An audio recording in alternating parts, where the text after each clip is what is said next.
জায়গা আমেরিকা। মুখোমুখি সেই চিরপ্রতিদ্বন্দ্বী দুই দেশ, নীল এবং সবুজ জার্সির লড়াই। এই ম্যাচে আবার অনেক দিন আগে থেকেই জঙ্গি হামলার আশঙ্কা আছে।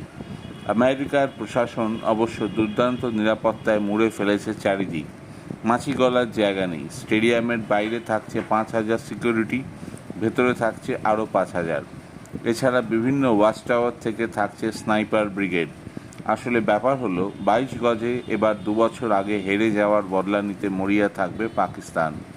অন্যদিকে ভারত প্রস্তুত আবার একবার তাদের হারিয়ে বিশ্বকাপে নিজেদের একচ্ছত্র আধিপত্য কায়েম রাখতে। পাকিস্তান যতই আমেরিকার মতো দলের কাছে হেরে যাত্রা শুরু করুক, ভারতের বিরুদ্ধে তারা সবসময় আলাদা তাগিদ নিয়ে লড়াই করে। আসলে এটা সম্মানের ম্যাচ, শত্রুতার ম্যাচ। তবে রোহিত শর্মা থেকে শুরু করে বিরাট কোহলি, সূর্যকুমার, হার্দিক পান্ডিয়া এমন